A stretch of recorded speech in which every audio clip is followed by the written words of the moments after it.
Il était une fois une femme qui avait une fille. Un beau jour, cette femme s'en va faire son linge dans la rivière, et là, elle se fait bouffer par un crocodile. Ça commence bien. Malheureusement, cette femme avait une dette envers sa voisine, qui s'appelait Angark ou Dame Panier de Rotin. Et pour payer cette dette, cette dame se dit tiens, je vais prendre la gamine. Donc elle se retrouve avec deux filles. Sa fille naturelle qui est appelée Oulek la légère, et sa fille adoptive qui est donc Jong la beauté. Les deux jeunes filles sont en fait très jolies, très gentilles, très joyeuses, et elles sont toujours toutes contentes d'aider leur mère pour les tâches ménagères. Seulement voilà, un beau jour la mère se dit pour que ça marche bien quand même, il faudrait une hiérarchie. Il me faut donc une fille aînée et une cadette. Le problème c'est que les deux étaient nées dans l'année du bélier, en fait on ne savait pas laquelle était née la première. Alors la mère va faire brûler de l'encens devant les plaques des ancêtres et prier les esprits pour l'aider à savoir comment départager les deux. Finalement, elle va voir sa fille Oulek et lui dit même si tu es ma fille naturelle, disons que Jong a 2 fois plus de raisons que toi, donc il est logique qu'elle soit l'aînée et que tu sois la cadette. Oulek pète un câble. Quoi? Moi, ta fille naturelle, je passe en seconde, alors que l'autre c'est une fille adoptive, hein, on la connaît même pas, ça se trouve, hein. Non, moi je suis pas d'accord, hein, parce que voilà, quoi, moi je suis, voilà, hein, parce que moi je suis moi, quoi. Sous ce flot d'arguments, la mère se dit, bon, allez. Elle va voir Jong, elle lui dit, bon, bah, Jong, puisque tu es une fille adoptive et que tu n'es que le paiement d'une dette, et ben c'est juste que tu sois la cadette. Et Jong et Oulek font ok, d'accord. Et tout se passe bien. Jong dit. Enfin, elle est un peu malicieuse, disons. Du coup, elle se fout un peu de la gueule de Oulek. Elle fait oh, ma soeur grande, aimée, vénérée. Et puis des fois, elle l'appelle hé, ma petite herbe. Et du coup, Oulek n'est pas contente du tout et va se plaindre à sa mère des moqueries de Jong. C'est vrai, quoi, même, c'est elle l'aînée, aucun respect, c'est vraiment scandaleux. La mère est plutôt mécontente, mais il faut avouer que sa fille n'a pas plus d'esprit qu'une petite herbe, donc voilà. Cependant, la situation ne peut pas durer, donc elle retourne prier les esprits. Et lorsqu'elle revient, elle prend 2 paniers, elle en donne un à chacune de ses filles, et elle fait bon, bah elle est pêchée. Et celle qui ramène le plus de poissons sera l'aînée, car il est juste que celle qui donne, qui apporte plus à la maison, soit l'aînée. Donc les 2 filles elles y vont, alors elles arrivent à la rivière et là, Jong direct, elle remonte ses robes, elle se fonce dans l'eau, elle s'éclate, elle bande de rire, elle joue avec les poissons, elle en chope 10. Et au bout d'un moment, elle se tourne vers sa soeur pour savoir comment elle s'en sort, et puis elle voit Oulek, la légère, tranquille, sur l'herbe, en train de faire chier un grillon avec de l'herbe. Et elle fait hé, ma petite herbe. Alors la Oulek, elle se relève furieuse, elle fait oh ça va, je vais, hein. Elle fonce dans la rivière, tous les poissons se barrent en la voyant arriver, puis elle chope rien du tout, alors au bout d'un moment, elle est là, elle fait oh putain, elle regarde son panier, elle a 4 petits poissons tout noirs qui sont immangeables en fait. Et elle se tourne vers sa sœur, qui est partie se faire réchauffer au soleil, parce que c'est les caille quand même dans la rivière au bout d'un moment. Avec son beau panier, ses 10 poissons bien remplis. Et elle fait ouais. Elle regarde ces 4 petits poissons là, elle passe à côté, l'air de rien, et foup, elle chope un poisson. Et hop, un 2e poisson, un 3e, un 4e. Et là, elle regarde son beau panier et s'aperçoit que les 4 poissons qu'elle a piqués à sa sœur sont devenus des petits poissons tout noirs, immangeables. Elle fait bon, c'est très bien, j'ai compris, c'est le panier qui est ensorcelé. Alors hop, elle échange les paniers. Et là, elle commence à se barrer. Ah, Jong, je suis désolée, mais là, faut que j'y aille, ma mère m'attend et tout ça. Alors Jong, elle se réveille, elle fait ah, mais c'est trop cool et tout, t'as chopé des poissons et tout. Alors elle regarde, elle fait oh, 10 poissons comme moi, bah dis donc, notre mère va pas pouvoir se nous départager à nous. Et là, elle arrive sur son panier, elle voit les 4 petits poissons tout noirs, dégueulasses. Elle fait ouais, Oulek, tu m'aurais pas piqué mon poisson? L'autre a fait ah, mais non, je savais même pas que ton panier était posé là, si ça se trouve, c'est des corbeaux, bah je les ai entendus tout à l'heure, hein, les corbeaux, hein. Et ben ils sont descendus, et ben ils ont mangé des poissons, et puis voilà, et ben moi j'y vais. Et elle se casse avec son panier. Et Jong elle fait ouais bon ok. Du coup elle va dans la rivière, puis elle essaie de choper d'autres poissons, mais la nuit est en train de tomber, et du coup tous les poissons s'en vont dans les trous. Et puis elle est là avec ses 4 petits poissons tout noirs immangeables, et puis elle fait oh, bon bah ça sert à rien de vous garder, hein, parce que bon avec les 10 autres on a 3 jours de nourriture, donc bon hop, elle renverse le seau. Et t'as 3 petits poissons qui s'en vont, Et il y en a un qui fait un petit bond, et là il lui semble qu'il se change en or, et hop, il repart sous l'eau et il s'en va. C'est bon, voilà. Et elle sort de la rivière, et elle croise un moine bouddhiste qui était là à l'observer. Il ne la regarde pas cependant parce que le parfait a décrété que les moines ne peuvent regarder une femme en face. Et du coup, lorsqu'elle passe à côté, le moine lui fait « c'est bien ». Alors on se doute que c'est parce qu'elle a relâché le petit poisson, mais bon, elle n'est pas du tout dans le truc, alors elle fait « ah bonsoir » et puis elle se barre chez elle un peu déprimée. Et c'est comme ça que Oulek, la légère, devient l'aînée. Qu'en est-il de la sandale d'or, me direz-vous? Elle arrive. Pas vite, mais elle arrive. Les jours passent. Oulek, en tant qu'aînée, est une sale race. C'est-à-dire que, bon, elle est toujours « ah, Gjong fait ci, ah, Gjong fait ça, oh, Gjong va là-bas, oh, Gjong revient là », pendant des jours et des jours et des jours, et Gjong qui ne dit rien, obéit.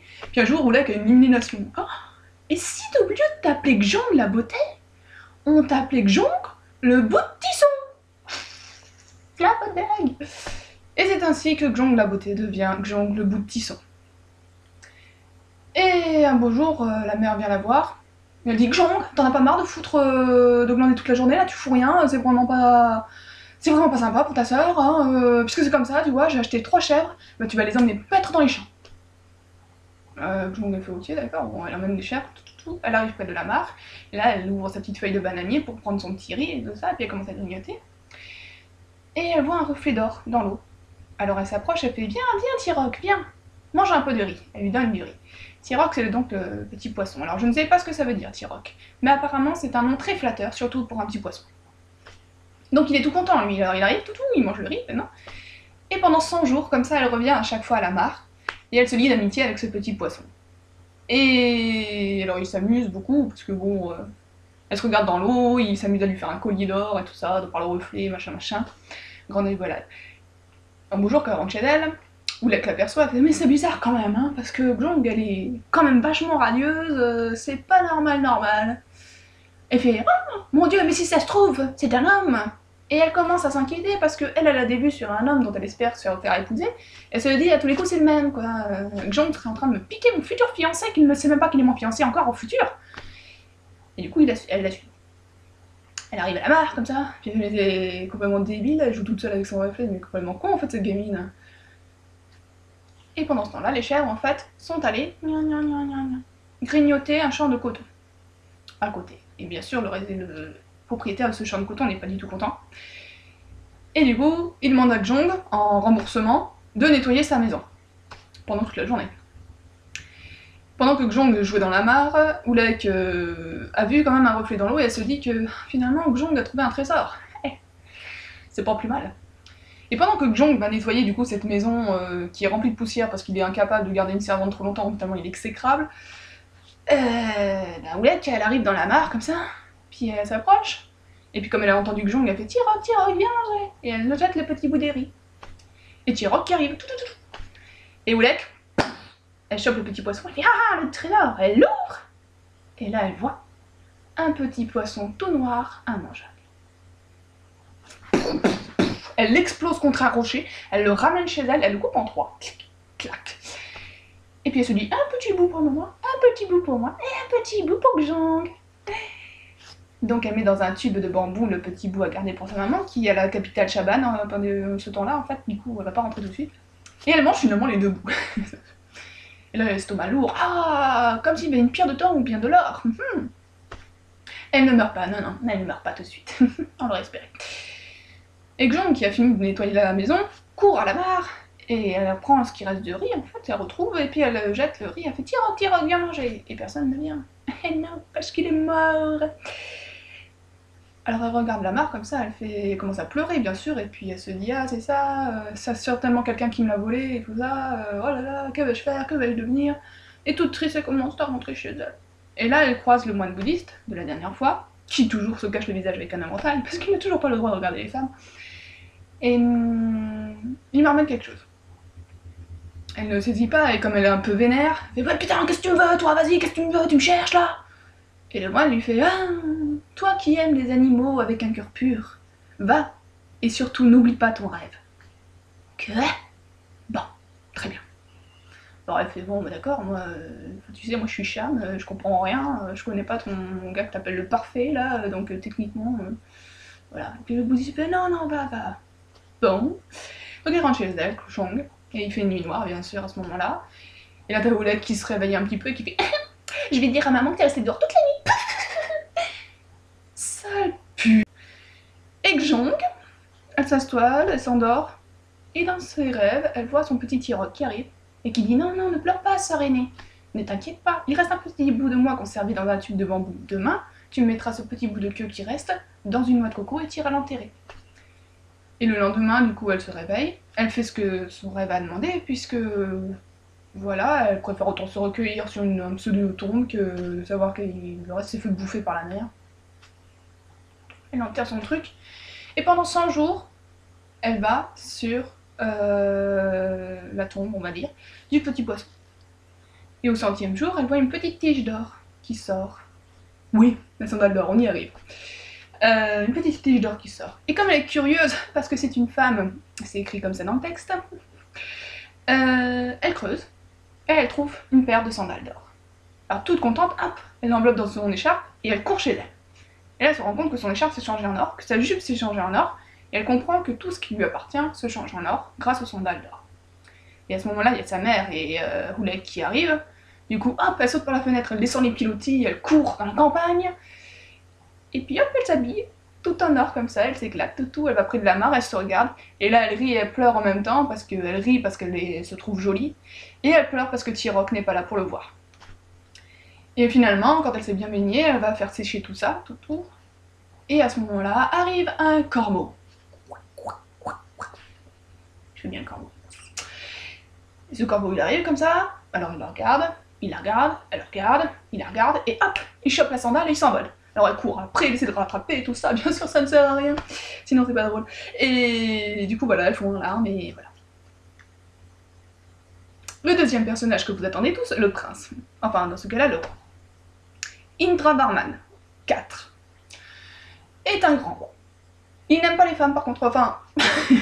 Attention, il n'aime pas les femmes, disant qu'il les aime moins que la chasse et la guerre. Et il passe son temps à faire ça, chasse, guerre, chasse, guerre, chasse, guerre. Et chaque fois qu'il revient comme ça sur ses éléphants glorieux et tout ça, il y a toutes les filles qui s'enfuient en hurlant, en criant « Ah, il sent le sang frais, il sent le sang frais !»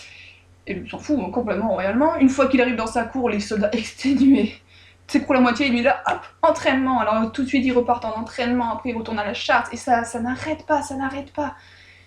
Et ce jour-là, alors qu'il entraîne ses troupes, il voit un corbeau qui arrive, l'animal se pose, c'est limite, tu lui fais un clin d'œil, hey, t'as vu ce que je rapporte? Et là, il voit donc la sandale d'or et le corbeau s'envole. Alors il regarde la sandale d'or, il fait seul un époux peut faire un cadeau à sa femme.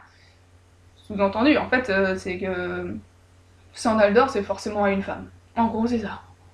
Et que toutes les femmes sont tellement chiantes qu'elles veulent toutes une sandale d'or et pas autre chose. Voilà.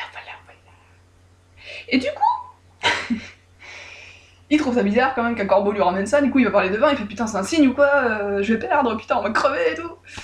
Et de vin ils font cette sandale d'or appartient à une jeune femme. Ouais c'est cool, je le savais déjà. Cette jeune femme sera la mère du roi qui vaincra les Anamites et fera du peuple Cham le plus grand peuple de la terre. Alors là, pour le coup, le prince, enfin le roi, est plutôt content. Et aussitôt, il envoie tout le monde dans tous les coins de la terre et il fait ramenez toutes les filles ici, il faut trouver celle à qui va cette sandale. Donc tout le monde obéit. Oulek, non pardon, Jong, la beauté, enfin, le bout de tisson, qui entend ça, va voir sa mère et il fait ah moi je veux aussi la sandale, maman, s'il te plaît, laisse-moi y aller. Et la mère qui fait quoi? Quoi? Tu voudrais y passer avant ta grande sœur? Ah, j'y crois pas, non. Et du coup, Oulek est prévu qu'elle y aille avant, donc elle se coiffe et tout, elle est trop heureuse. Et puis Glonky voit ça qui déprime un peu. Et finalement, la mère elle fait bon, ok, je vois bien que ça te déprime. Alors écoute, Oulek y va. Et toi, tu pourras y aller lorsque tu auras trié toutes les semences que Oulek a renversées. Ouh, la grande coquine, bah. Alors tu vois, il y a du riz, il y a des pois, il y a du sésame. Voilà, tu me tries tout ça dans 3 sacs et puis on en reparle. Et Oulek s'en va, pendant que Jong est là à trier ses trucs, un peu déprimé encore. Elle va finir par se suicider, cette gamine. Et du coup, le moine Bouddhiste, oui, il est encore là. Approche comme ça, il la voit, et puis il a pitié d'elle. Du coup, grâce au parfait, il fait appel aux oiseaux, tourterelles, moineaux, tout ça. Tous les oiseaux viennent l'aider, même des aigles. Et finalement, elle finit sa tâche. Oulek revient en larmes, parce que bien sûr, la sandale ne lui va pas. Et Gjong arrive, elle fait mère, j'ai fini de trier, est-ce que je peux demain aller à Chaban essayer la sandale d'or? Et la mère qui fait Puis alors là, putain, si franchement, la fille adoptive réussit à mettre la sandale, que ma propre fille n'arrive pas, c'est un petit peu la loose, quoi. Elle fait oui, non mais tu sais, trier des morceaux de poids, tout ça, au final, pour une reine, c'est pas très très utile. Sodec. Non, ce qui est mieux pour une reine, c'est de savoir... alors elle cherche. C'est de savoir démêler la soie. Alors Jean a fait oui, ok. Alors elle lui file une grosse bloc de soie tout emmêlée, un gros bordel pas possible. Ouais, ok. Donc Jang se met à pleurer parce qu'elle comprend bien que voilà. Mais le parfait, qui a pitié de la jeune fille, envoie une fourmi magicienne qui prend un petit bout de fil comme ça et puis qui s'en va. Tout. Et Jong qui pleure, à un moment elle se relève comme ça, elle s'échille les rames et puis elle regarde et puis t'as toute la soie qui fait un long fil comme ça, en cercle tranquille, qui attend juste d'être renouvelée. Bah du coup elle fait, hein, tout. Et là la mère qui passe et qui voit ça, elle fait ouais non franchement il y a de la magie là-dessous, on va éviter toute la merde, on va dire qu'elle va pouvoir y aller, hein, parce que on le sent mal. Et du coup elle va elle-même laver sa fille, la coiffer et tout ça, et Jong s'en va retrouver le prince. Le roi. C'est dur. Indravarman 4. Et Indravarman 4 la voit arriver, le problème c'est que... Enfin le problème non, Jong arrive mais elle a sa sandale à elle. C'est-à-dire que tout de suite il voit que les deux sandales sont semblables, donc voilà. Et il fait mais quel ouvrier a créé une pareille merveille. Et Jong qui croit qu'il parle de la sandale raconte un peu son histoire, comme quoi le petit poisson d'or et tout ça, que quelqu'un a mangé. Jamais elle ne met en cause sa mère ou Kulek. Et le prince se marre parce qu'en fait lui il parlait d'elle en parlant de merveille, mais du coup voilà. Et donc voilà, il est tout content, il a trouvé celle qui donnera naissance au gars qui va vaincre les Anamites. Voilà. Et du coup, bon mariage, festivité pendant je sais pas combien de jours, total éclate. Il y a une suite. Oui, il y a une suite. Parce que bien sûr, Oulek et madame la belle-mère sont toujours dans la course. Alors, ce qui se passe, c'est que la belle-mère a le droit à une nouvelle maison. C'est vrai, quand même, belle-mère du roi. Et elle va donc au palais, et elle demande à Indra Barman 4, je peux dire Indra Barman tout court, mais tu vois, et de lui prêter Gjong, parce que avec une seule fille, c'est quand même dur d'emménager, tout ça. Indra Barman, il peut... ouais. Il est un petit peu méfiant comme garçon, le robot, quoi. Et puis elle fait, mais si, vous savez, tout ça, ma pauvre Oulek, bon, voilà. Et puis bon, Indra Varman, il est un peu triste parce que, en fait, il passe beaucoup de temps avec sa femme. Mais ça rend triste ses états-majors parce que du coup, il n'entraîne plus du tout son armée, les sables sont en train de brouiller, les soldats savent même plus chasser, limite. Il fait, bon, ok, pendant quelques jours, voilà, comme ça, moi je m'occupe de mon armée, on s'installe, on s'arrange, c'est bon. Et Jong, du coup, retourne chez sa mère. Et avec Oulek, en fait, les deux, elles sont... La mère et Oulek, je voulais dire. Elles profitent de ces instants pour faire bien sentir à Jong que la vie est dure. Donc ils oublient de la nourrir, elle dort sur la terre au lieu de dormir sur une paillasse. Enfin bon... C'est vraiment foutage de gueule, quoi, disons-le clairement. Et puis... Mais Jong, elle dit rien, parce que bon, voilà, elle s'en fout de toute façon. Et un beau matin, elles se sont dit, tiens, on va cueillir des noix d'arec. Alors, avec Oulek, elle se réveille tôt le matin, et puis toutes les deux, elles y vont. Et donc, elle, oubliant toute majesté, elle monte aux arbres comme ça, puis elle commence à chercher les noix et tout. Et Oulek fait, tiens, je vais m'amuser un petit peu. Et elle coupe la base de l'arbre. On s'éclate comme on peut. Et Gjong, qui est là-haut, sentant l'arbre tomber, saute aussitôt sur l'arbre d'à côté. Où elle continue de cueillir des noix.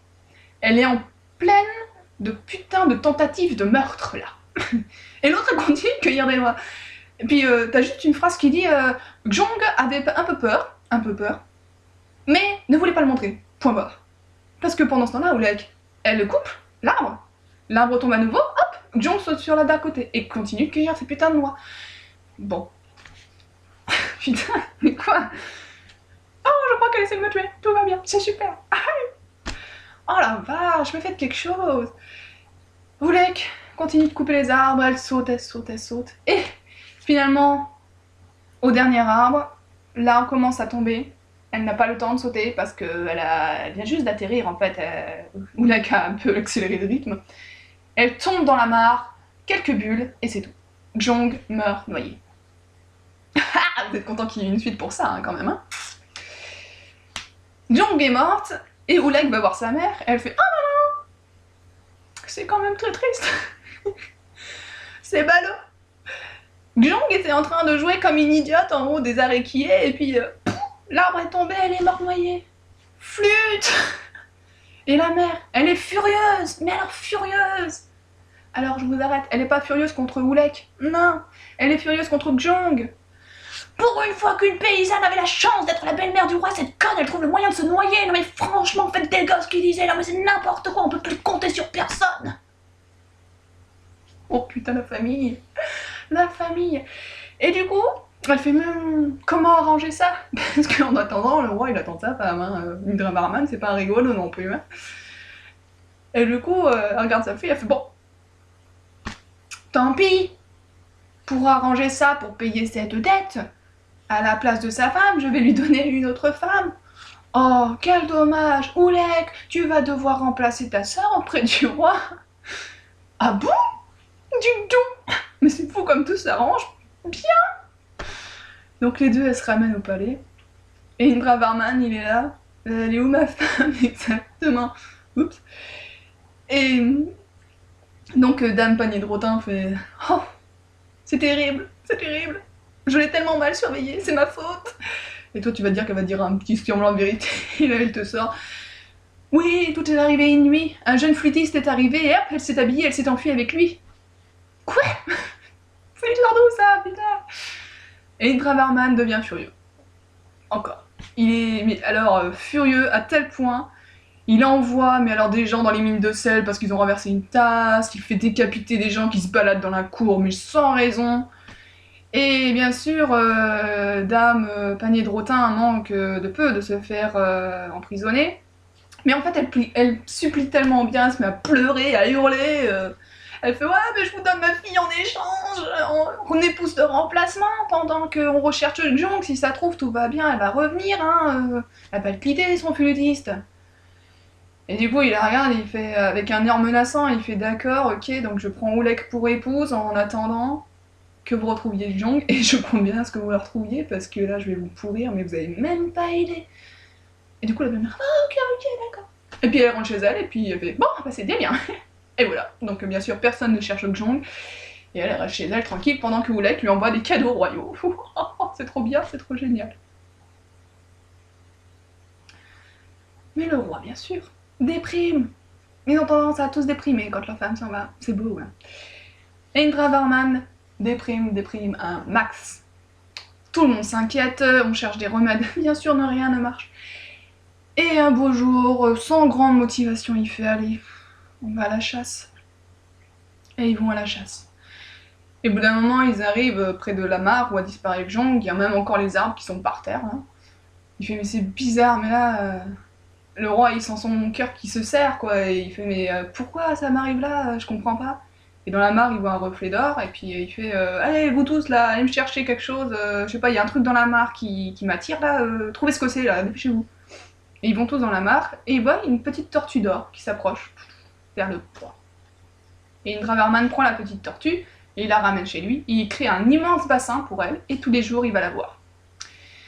Et tous les jours il se sent un peu plus déprimé quand il s'éloigne d'elle, et puis il revient tous les jours, il peut pas s'en empêcher. Et Oulek, qui bien sûr se rend compte de ça, se dit hein, pour guérir sa maladie, le mieux ce serait encore de tuer la tortue. Elle a toujours des bonnes idées cette gamine, dis donc. Et donc une nuit, elle se glisse vers le bassin, elle prend la tortue, la tue, en fait une soupe, la mange, elle arrête pas de bouffer, la mange, et et ben se retourne se coucher. Le lendemain, le roi, il arrive comme ça, il cherche dans son bassin, il fait putain, c'est qui a bouffé ma tortue là? Elle est où ma tortue? Et du coup, tout le monde est là, oh, c'est pas, c'est pas. Et puis le mec, elle fait, ah, mais peut-être qu'elle est partie tout simplement, hein. Qui sait, ça se trouve, elle en a eu marre, et puis elle s'est cassée, hein, être enfermée comme ça dans un bassin immense toute la journée, bon. Puis le roi, il fait, c'est qui a piqué ma tortue, putain! Il fait, puisque c'est comme ça, je vais aller voir les devins, et eux, ils vont me le dire! Il fait, ok, parce qu'elle a peur des devins, hein, Oulek, elle sait très bien que, bon, voilà. Et Oulek, elle dit, non, non, mais c'est moi, j'avais un petit creux cette nuit, je suis descendue, je l'ai mangé. Cache! Et le roi, il fait, j'ai des poules, j'ai des bœufs, j'ai des chèvres, j'ai des moutons, pourquoi t'as juste bouffé ma tortue? Oulek qui fait, ah mais c'est à force d'être délaissé, il me vient des idées bizarres. Alors le roi, plutôt que de lui répéter que pour lui, ce sera toujours la demoiselle Oulek, c'est-à-dire pas la dame, donc pas sa femme, et il s'en va déprimer ailleurs, il fait putain ok c'est bon, je me casse. Et il va à une fenêtre comme ça, et puis il voit un petit merle qui approche. Et puis le petit merle se met à chanter. Et il regarde le merle comme ça, il fait... Si Xong est revenu en tortue, que cette tortue a été mangée, et qu'à présent mon épouse est revenue en merle, que le merle vienne se poser sur ma main. Et le merle vient se poser sur sa main. Ce mec est intelligent, ça nous change. Franchement, ça nous change de tous les persos, jusque là. Enfin, quand je dis intelligent, il y a des limites. Il est pas non plus, voilà. Et donc, le merle vient sur sa main, il est trop content, un truc qui chante et tout ça, ok. Et du coup, tous les jours, il vient écouter le merle. Et Oulek, prétextant que le merle l'empêche de dormir la nuit, tord le cou de l'oiseau et le mange. Elle le mange. Putain, elle est boulimique, quoi. Et du coup, le lendemain, le roi, il fait, mais il est où mon oiseau, là? Et Oulek, elle fait, bah, il a dû s'échapper. Le roi dit rien. Bon. Les plumes de l'oiseau qui ont été jetées en dehors de la maison, de ces plumes en fait, naquit une pousse de bambou qui pousse très haut. Et le roi s'étonne parce que son jardin, hein, enfin dans son jardin, il n'y a pas de ce genre de bambou quoi. Il fait ah mais c'est bizarre et tout. Et Oulek qui l'entend qui fait ah ouais. Elle fait couper le bambou, elle enlève l'écorce, elle mange le cœur de la plante en repas. Encore. Et elle est contente. Des écorces de bambou qui sont restées naissent des petits arbres. Des petits arbres qui forment un bosquet. Et ils grandissent, ils grandissent. Et en leur centre, il y en a un beaucoup plus haut que les autres, avec un fruit tout en haut. Mais personne ne le voit. Parce que c'est trop loin. Et dans ce bosquet, un beau jour, une petite dame, une vieille femme, va se promener. Et alors qu'elle évite une chenille qui traverse par terre, alors c'est un détail qui m'éclate, je le dis parce que ça m'éclate, parce que ça n'a aucun intérêt dans l'histoire, mais en fait, la vieille dame, c'est loin parce qu'une petite chenille traverse. Je vous en prie. Ah, vous êtes un peu lente. Bon, elle se rend compte qu'il fait un peu plus frais sous le plus grand arbre de ce bosquet. C'est bizarre, elle lève la tête et elle voit ce fruit là-haut, tout rouge, tout brillant. Elle fait ah mais c'est dommage parce que ce fruit il a l'air très bon et là personne va en profiter, il va pourrir quoi. Et à peine elle a pensé ça, que le fruit, touc, se décroche, tombe de branche en branche et poum, va se poser dans le panier de la vieille femme. Et c'est un fruit tout rouge, tout brillant, qui n'existe plus en fait, enfin qui n'existe même pas à cette époque. Et elle le ramène chez elle.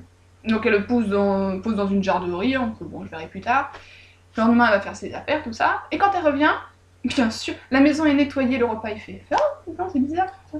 Le lendemain elle repart, et quand elle revient, il y a un puits qui a été creusé dans son jardin. Ah c'est sympa ça, dis donc, elle là.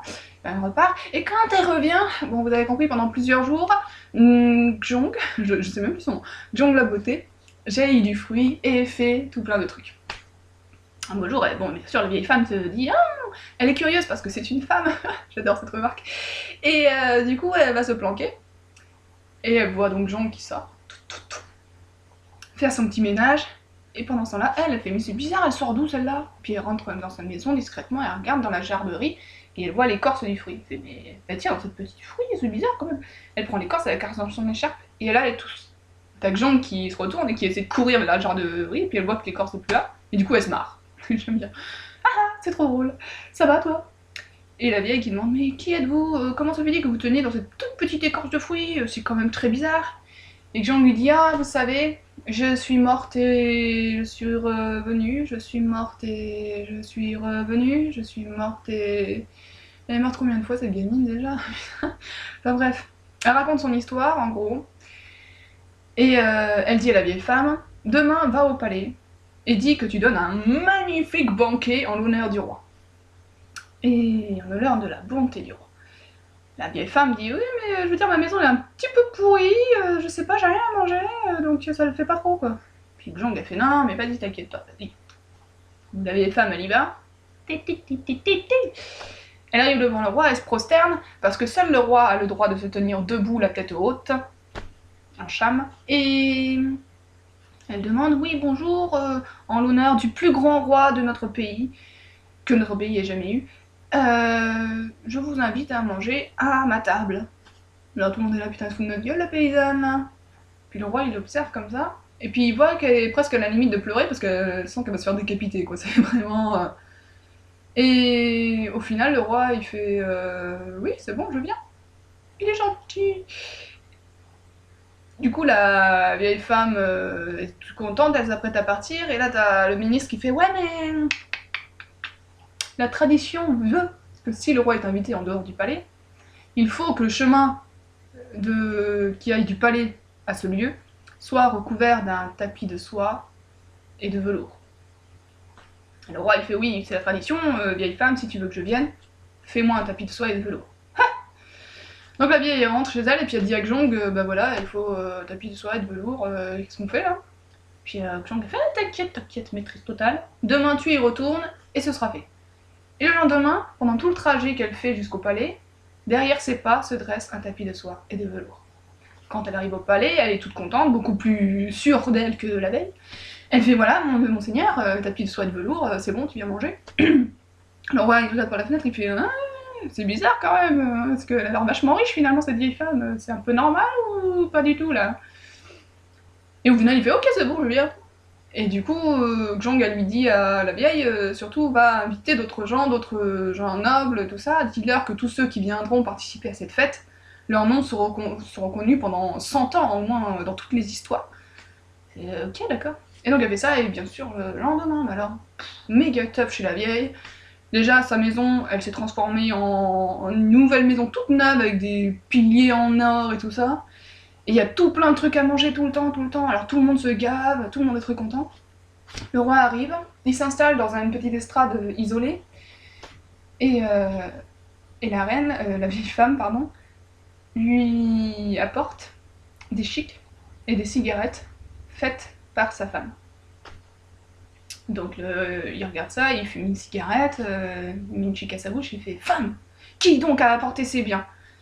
La vieille femme fait « Non, non, mais c'est mes voisines qui m'ont aidé à les faire. » Et aussitôt le roi, il fait venir toutes les jeunes filles, et il leur ordonne, enfin les jeunes filles du voisinage pour le coup, il leur ordonne de faire des chics et des cigarettes, mais à peine il les voit faire qu'il fait « Non, non, mais c'est bon, c'est pas vous, c'est pas vous, c'est pas vous. » Et pour lui, il commence à se douter, c'est forcément sa femme en fait. Et pendant ce temps-là, Jong a fait des petits gâteaux, elle lui dit « Tiens, apporte ces gâteaux au roi. » La vieille femme apporte les gâteaux au roi, donc Jong lui a donné la notice, enfin la notice, la consigne de dire au roi que c'était les gens de sa famille qui l'avaient aidé. Donc il goûte les gâteaux et il fait cette fois tu me mens pas, c'est qui a fait ça? Et la vieille femme a fait ah mais c'est des gens de ma famille, il fait tu te fous de ma gueule là ou quoi? Moi je sais très bien que c'est ma femme qui a fait ça, alors elle est où ma femme putain? Et Jong, qui est juste à côté, elle soupire. Et lui, alors là, avec son ouïe de chauve-souris, il l'entend soupirer, il saute en dehors de son estrade, il court, il arrive dans la cuisine et il trouve Jong. Et là, ils sont tout contents, ils se retrouvent, et alors tous les deux, ils retournent au palais, ah là là, et puis le roi ravi, de au bonheur, et tout le monde est heureux, et c'est magnifique, et le soir arrive, il fait entrer Jong secrètement dans sa chambre, pour qu'il lui raconte son histoire, en fait, pour qu'elle lui raconte son histoire. Et Jong, cette fois, raconte l'histoire, mais n'oublie pas de préciser que tout est de la faute de Oulek et de sa mère. Et le roi, donc, écoute tout ça, mais juste à côté, la chambre d'à côté, c'est en fait celle de Oulek, qui entend la voix de Jong, et qui se dit « Oups, bavure ». Et lorsque le roi se lève et quitte la chambre, elle en profite pour se glisser à l'intérieur. Elle fait « Jong, la beauté, oh ma soeur cadette !» Et Jong se retourne vers elle et sourit. Et puis alors l'autre, elle fait « Oh là là, bon, si elle me sourit, c'est que tout va bien !» Elle fait « Oh là là, mais toi qui es morte, tu es revenue sur Terre, c'est vraiment magnifique, assez splendide. Tu sais, moi je n'ai pris ta place que pour lui parler de toi tous les jours et tout ça, pour pas qu'il meure de chagrin. » Puis elle fait « Ah, c'est sûr !» Et Oulek qui fait « Mais après tout ce qui t'est arrivé, comment se fait-il que ton corps soit aussi beau, propre et doux ?» Et puis Jong a fait « Mais c'est très simple. Tu n'as qu'à faire comme moi si tu veux le même corps. Tu prends un grand chaudron de fer, aussi grand que la taille d'une jeune fille. Dedans, tu fais bouillir de l'eau pendant 3 heures, avec des aromates pour parfumer. Et tu sautes dedans direct. » Et Oulek, qui est conne, fait « Oh, c'est super !» Elle retourne dans sa chambre, elle va chercher partout un immense chaudron de fer, elle le fait chauffer pendant 3 heures, met des aromates et elle saute dedans. Et voilà notre Oulek qui cuit. Elle est bien cuite. Parce que, bien sûr, Jong avait omis de dire, on ne savoir à quoi elle pense, celle-là, des fois. Oh, petite cochotière, qu'il fallait bien sûr que ça refroidisse. En même temps qu'il va sauter dans l'eau bouillante, je vous le demande. Oulek. Et lorsqu'elle passe près de la chambre de sa sœur, Jong voit cette immense marmite avec le cadavre de sa sœur dedans, qui est toute cuite. Elle fait « Oh, mais quel délicieux repas Oulek a-t-elle préparé pour sa mère? Il faut donc couper la viande en hachis et en faire du pâté. » Là, ses soldats arrivent, ils coupent la viande en hachis, ils en font des pâtés, et elle fait « Ah, amenez ça chez ma mère, et dites-lui bien que c'est un présent de la reine. » Ils amènent les petits pâtés chez la mère qui n'est bien sûr absolument pas au courant que Jong est revenu, et qui voit ces petits pâtés de la part de la reine, elle fait « Oh, Oulek est tellement une meilleure fille que Jong, quoi, parce que bon, avec l'autre, j'avais même pas le droit à des petits cadeaux, mais alors là, je suis trop gâtée. » Et elle mange ces petits pâtés pendant des jours. Jusqu'au jour où, au dernier pot, elle voit tout au fond une boucle d'oreille de sa fille, Oulek. Elle a fait « Oh mon Dieu, j'ai mangé la chair de ma fille !» Alors elle se frappe la poitrine, elle se tire les cheveux, et elle court au palais, et elle arrive au palais comme ça, et puis elle arrive devant le trône, et là elle voit Jong avec ses sandales d'or.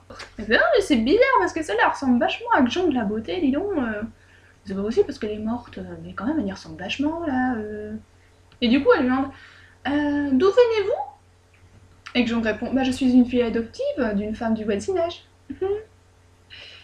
Et là, la mère, elle se relève, elle jette par terre la boucle d'oreille d'Oulek, et elle s'en va, mais sans se prosterner, sans saluer, sans rien du tout, elle se casse comme ça, et la petite boucle d'oreille se transforme en un petit lézard brillant comme un émeraude, et la suit. Et c'est la fin en fait. Alors après, les conteurs disent apparemment qu'il y a une autre histoire, mais celle-là, je ne l'ai pas. Donc pour l'instant, c'est fini pour Indra Varman et Jong, ce sera déjà pas mal. Voilà.